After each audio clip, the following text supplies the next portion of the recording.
2021년 5월 19일 LA 온누리교회 가정에서 드리는 영상 새벽 예배입니다. 오늘 말씀은 출이집트기 19장 1절에서 15절 너희는 특별한 내 보물이다입니다. 이스라엘 백성들이 이집트를 떠난 지 셋째 달 되는 바로 그날에 그들은 시내 광야에 도착했습니다. 이스라엘 백성들은 르비딤을 출발해서 시내 광야에 들어가 그곳 산 앞 광야에 진을 쳤습니다. 그때 모세가 하나님께 올라갔습니다. 그러자 여호와께서 산에서 모세를 부르시며 말씀하셨습니다. 너는 야곱의 집에게 말하고 이스라엘 자손들에게 말하여라. 내가 이집트 사람들에게 행한 일을 너희가 직접 보았고 독수리 날개에 얹어 나르듯 내가 너희를 내게로 데려온 것을 보았다. 그러니 이제 너희가 내게 온전히 순종하고 내 언약을 지키면 너희는 모든 민족들 가운데 특별한 내 보물이 될 것이다. 온 땅이 다 내 것이지만 너희는 내게 제사장 나라 거룩한 민족이 될 것이다. 너는 이 말을 이스라엘 백성들에게 전하여라. 모세가 돌아가 백성의 장로들을 불러놓고 여호와께서 그에게 말하라고 명령하신 모든 말씀을 그들 앞에 풀어놓았습니다. 백성들은 다 함께 응답하며 말했습니다. 여호와께서 말씀하신 대로 우리가 다 행하겠습니다. 모세는 그들의 대답을 여호와께 가져갔습니다. 여호와께서 모세에게 말씀하셨습니다. 보아라, 내가 빽빽한 구름 가운데서 내게 내려갈 것이다. 이는 이 백성이 내가 너와 말하는 것을 듣고 너를 영원히 믿게 하기 위한 것이다. 그러자 모세는 백성들이 한 말을 여호와께 전했습니다. 그리고 여호와께서 모세에게 말씀하셨습니다. 백성들에게 가서 오늘과 내일 그들을 거룩하게 하여라. 그들로 하여금 자기 옷을 세탁하게 하고 3일째 되는 날에 준비되게 하여라. 나 여호와가 그날에 모든 백성들이 보는 앞에서 시내산으로 내려갈 것이다. 백성들 주위에 경계선을 만들고 말하여라. 너희는 산에 올라가거나 산자락이라도 건드리지 않도록 명심하라. 누구든 산을 건드리기만 해도 반드시 죽을 것이다. 그런 사람에게는 손도 대지 말 것이다. 그는 반드시 돌에 맞든지 화살에 맞을 것이니 사람이든 짐승이든 살지 못할 것이다. 나팔이 길게 울리면 그때에는 산에 올라가도 될 것이다. 모세는 산에서 내려가 백성들에게 이르러 그들을 거룩하게 했고 백성들은 자기 옷을 세탁했습니다. 그러고 나서 모세는 백성들에게 말했습니다. 셋째 날에는 준비가 다 돼 있어야 한다. 아내를 가까이 하지 말라. 할렐루야. 오늘도 예배로 하루를 시작하시는 분들 주님의 이름으로 축복합니다. 우리 이 시간 또 하나님 주실 은혜를 기대하며 먼저 우리 찬양으로 예배 자리에 나아가시겠습니다.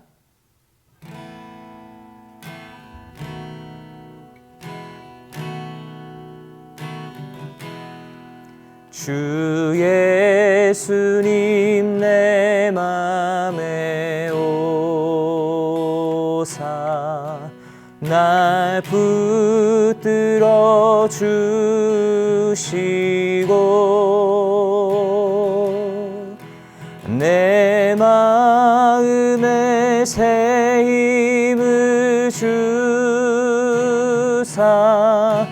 늘 기쁘게 하소서. 사랑의 주 사랑의 주 내 맘속에 찾아오사 내 모든 죄 사하시고 내 상한 맘 고치소서. 주 예수님 내 맘에 오사 날 정결케 하시고 그네를 내 맘에 채워 늘 충만케 하소서.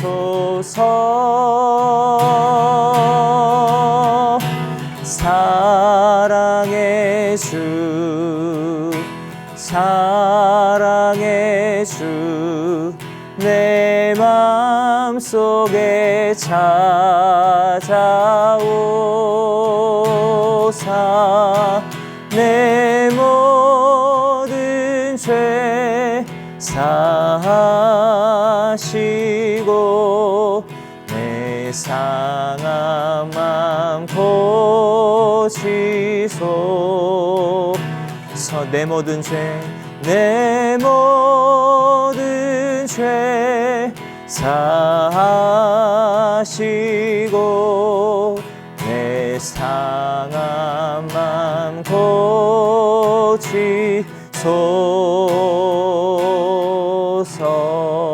고치소서. 아멘.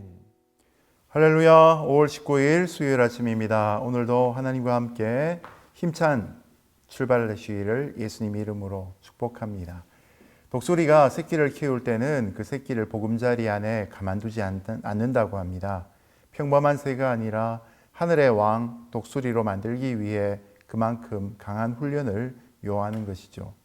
그래서 어미 독수리는 새끼를 업어 높은 곳으로 올라가서는 아래로 떨어뜨립니다. 그리고 새끼는 살기 위해 필사적으로 날개짓을 하며 곤두박질 치게 됩니다. 그러나 한참 떨어지는 새끼 독수리를 어미 독수리가 와서 너른 날개로 살짝 받아서 다시 위로 올라가지요. 이렇게 몇 차례 반복하다 보면 새끼 독수리의 날개는 튼튼해져서 자기 힘으로 날기 시작합니다. 만약 독수리 새끼가 훈련을 받지 못한다면 모양은 독수리처럼 커지지만 나중에는 비대한 독수리, 병든 독수리가 되어서 아무 쓸데없게 될 것입니다. 여러분, 우리가 이것을 기억할 필요가 있습니다. 훈련은 최고의 사랑입니다. 하나님은 우리를 보물로 빚으시기 위해 훈련하시는 은혜로 함께 하십니다. 오늘 하나님의 훈련하신 은혜를 함께 묵상하며 자기 인생을 새롭게 해석할 수 있기를 예수님 이름으로 축복합니다. 이스라엘 백성들이 이집트를 떠난 지 셋째 달 되는 바로 그날에 그들은 시내 광야에 도착했습니다. 이스라엘 백성들은 르비딤을 출발해서 시내 광야에 들어가 그곳 산 앞 광야에 진을 쳤습니다. 그때 모세가 하나님께 올라갔습니다. 그러자 여호와께서 산에서 모세를 부르시며 말씀하셨습니다. 너는 야곱의 집에게 말하고 이스라엘 자손들에게 말하여라. 내가 이집트 사람들에게 행한 일을 너희가 직접 보았고 독수리 날개에 얹어 나르듯 내가 너희를 내게로 데려온 것을 보았다. 이스라엘 백성이 이집트에서 나와 제3월에 시내산 광야에 이르러 그 산 앞에 장막을 쳤습니다. 이 산은 시내산 또는 호렙산이라고 불리는데 모세가 이전에 떨기나무 불꽃으로 하나님의 부르심을 받았던 바로 그곳입니다. 이미 하나님은 모세를 부르실 때 너희가 이 산에서 나를 섬길 것이다 라고 3장 12절에 말씀하셨습니다. 그 말씀대로 하나님은 이스라엘 백성들을 가나안 땅으로 바로 가는 길이 아니라 시내산으로 오는 길로 인도하셨던 것이죠. 여기에서 그들에게 영광스러운 자신의 모습을 계시해 주시고 또한 율법을 주기 위한 목적이었습니다. 우리는 어쩌면 우리가 생각할 때 빠른 길이라고 여겨지는 곳을 하나님이 인도하지 않는다고 느낄 때마다 불평하고 원망할지도 모릅니다. 그러나 항상 하나님의 인도하심에는 나름의 계획이 있는 것이죠. 지금까지의 과정을 하나님은 이스라엘을 독수리 날개로 업어 자신에게로 인도해 왔던 과정이라고 설명하고 계십니다. 하나님이 이스라엘 백성들이 이집트에서 그냥 무사안일하게 지내도록 원치 않으셨습니다. 하나님은 그들이 하나님의 원대한 구속 역사를 섬기는 거룩한 사명을 맡은 자들이기 때문에 그것에 합당한 훈련을 받기 위해 험한 광야로 이끌어내시고 강한 훈련을 시키셨던 것입니다. 하나님의 인도하심에는 실패가 없습니다. 그래서 여기에는 그들을 향한 하나님의 크신 뜻이 잘 나타나 있는 것입니다. 하나님은 사랑하는 자를 훈련하시는 분이라는 사실을 기억하시면서 오늘 좀 벅찬 일이 내게 찾아온다 할지라도 하나님의 훈련으로 여기고 잘 감당할 수 있기를 예수님 이름으로 축복합니다. 그러니 이제 너희가 내게 온전히 순종하고 내 언약을 지키면 너희는 모든 민족들 가운데 특별한 내 보물이 될 것이다. 온 땅이 다 내 것이지만 너희는 내게 제사장 나라 거룩한 민족이 될 것이다.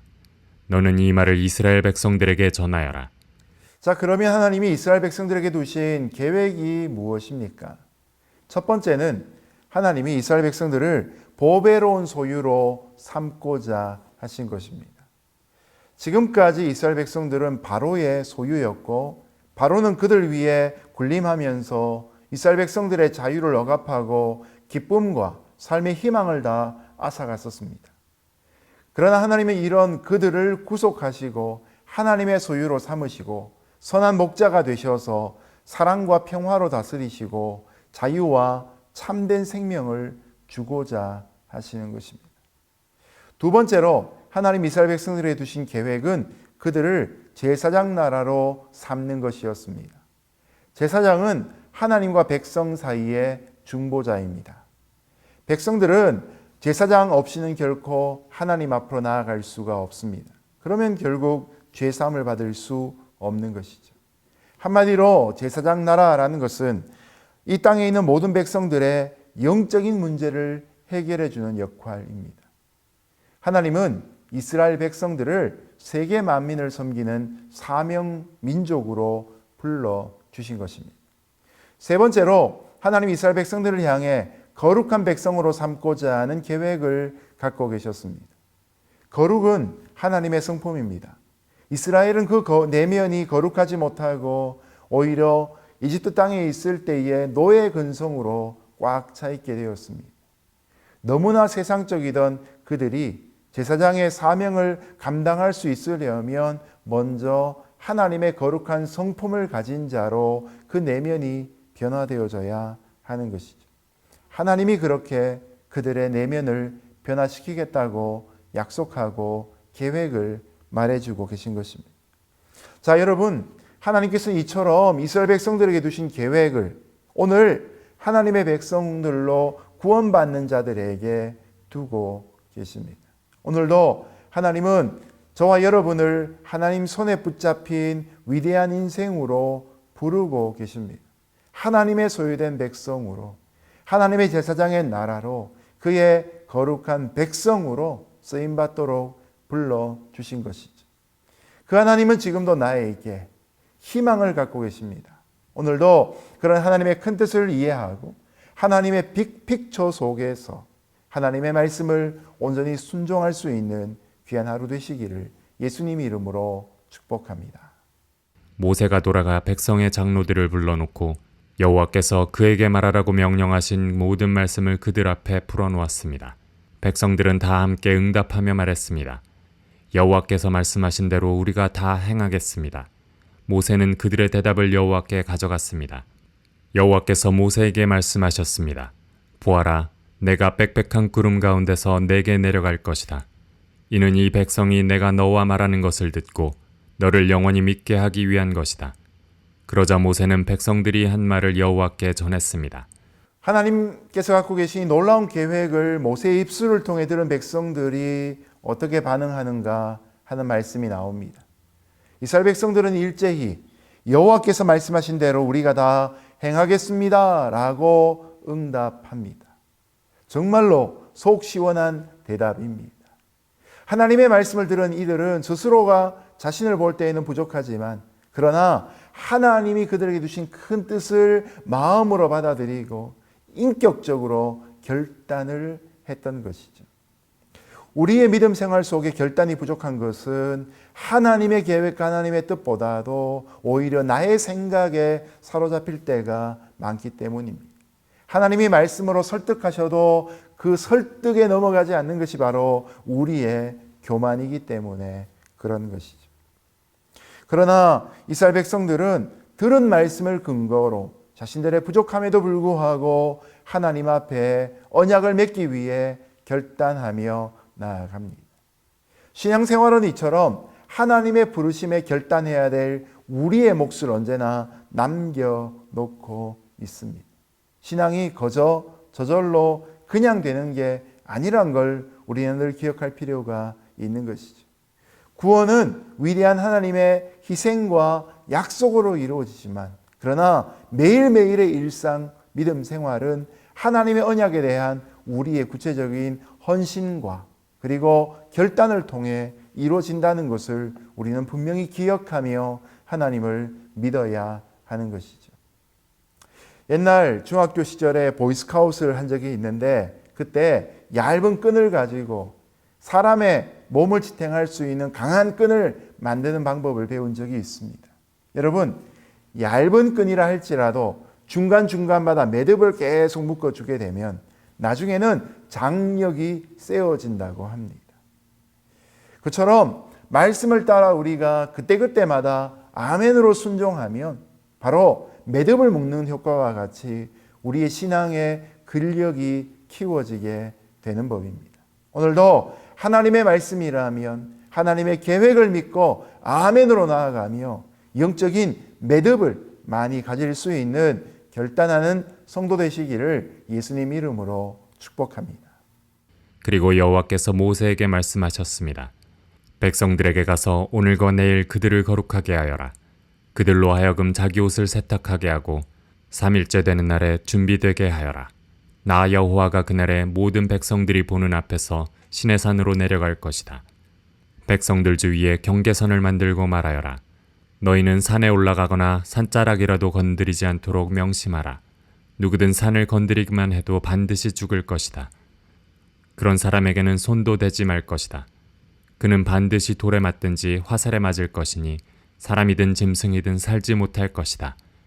나팔이 길게 울리면 그때에는 산에 올라가도 될 것이다. 모세는 산에서 내려가 백성들에게 이르러 그들을 거룩하게 했고 백성들은 자기 옷을 세탁했습니다. 그러고 나서 모세는 백성들에게 말했습니다. 셋째 날에는 준비가 다 돼 있어야 한다. 아내를 가까이 하지 말라. 하나님이 시내산에 강림하셔서 율법을 이스라엘 백성들에게 주시기 전에 먼저 크게 두 가지로 그들을 준비시키고 계십니다. 첫 번째는 몸과 마음을 정결케 하고 3일 동안 기다리게 하셨습니다. 여러분, 더러운 옷을 빨면서 이스라엘 백성들이 무슨 생각을 했겠습니까? 아마 마음에 묻은 죄도 함께 회개하며 그 옷을 빨았을 것입니다. 하나님의 음성을 들을 마음의 준비를 하게 된 것이죠. 세상의 쾌락은 멀리하고 기도와 경건한 마음으로 3일을 보내면서 하나님 말씀에 귀를 기울일 준비를 시키셨던 것입니다. 두 번째로는 하나님께서 지경을 범하지 못하도록 이스라엘 백성들과 경계를 삼으시고 그들의 마음속에 하나님에 대한 경외심을 갖게 하셨습니다. 하나님의 지경이 분명히 있다는 것이죠. 비록 짧은 출애굽과 광야 생활을 통해서 이스라엘 백성들은 정말로 대단한 하나님의 크신 능력과 사랑을 경험했습니다. 그러나 동시에 오랜 노예 생활 동안에 하나님의 거룩하심에 대한 인식 없이 살아오면서 경외심에 대한 부분이 미처 준비되지 못한 영역도 있었던 것이죠. 그래서 분명한 창조주 하나님과 피조물의 인생 속에 있는 경계처럼 이제 구원자 하나님과 그 하나님의 백성 사이에도 경계, 곧 지경이 있다는 것을 분명히 말씀하셨던 것입니다. 우리가 하나님에 대한 거룩하심을 갖지 않으면 우리는 하나님의 영역을 자꾸 침범하게 됩니다. 여러분, 오늘날 현대 과학이나 현대 철학이나 현대 학문들이 갖고 있는 도발들의 문제가 무엇입니까? 결코 넘지 말아야 될 선들을 자꾸만 넘어간다는 것이죠. 그렇게 해도 어차피 안 될 것이긴 하지만 자꾸만 시도하고 있는 일들을 통해서 인간의 오만함이 더 커져가는 것을 보지 않습니까? 여러분, 인간은 결코 생명을 창조할 수 없습니다. 다른 종끼리는 결코 생명을 더 낳을 수 없다는 것을 우리는 자연과학에서 분명히 배우고 있는 것이죠. 오늘도 하나님은 인간이 함부로 가까이 할 수 없는 거룩한 분이시라는 사실을 기억하며 하나님의 지경을 인정하며 우리에게 허락되어진 많은 자유를 기쁨으로 누릴 수 있는 하나님의 백성 되시기를 예수님 이름으로 축복합니다. 이제 말씀을 맺겠습니다. 신존재 증명이라는 철학의 한 시대가 있었습니다. 그러나 여러분, 곰곰이 생각해 보면 하나님은 우리가 논리적으로 설명하거나 비판하거나 또 어떤 의견을 제시한다고 해서 존재를 증명할 수 있는 분이 아닙니다. 하나님은 하나님 스스로 자신의 존재를 드러내시는 분이시죠. I am who I am. I am that I am. 나는 스스로 있는 자다. 나는 여호와다. 여러분, 우리 인생들이 두렵고 떨림으로 하나님을 섬기고 순종해야 될 분이 바로 하나님이신 것이죠. 우리의 몸과 마음을 정결케 하고 옷깃을 여미며 나아가 엎드려 경배했듯이 우리 또한 하나님을 중심으로 예배하며 살아야 할 것입니다. 오늘도 우리에게 주어진 영역 속에 거룩함과 하나님에 대한 두려움을 가지고 살아갈 때 하나님 우리를 통해 최고의 예배를 받으실 것입니다. 함께 기도하겠습니다. 하나님 아버지, 우리 자신을 구별하여 세상 가운데 하나님의 백성으로 하나님의 대리자로 나타나게 하여 주옵소서. 오늘도 우리에게 맡겨진 훈련 속에서도 충성을 다하며 하나님께서 귀하게 여기시는 독수리와 같은 신앙 갖게 하여 주옵소서. 예수님 이름으로 기도드렸습니다. 아멘.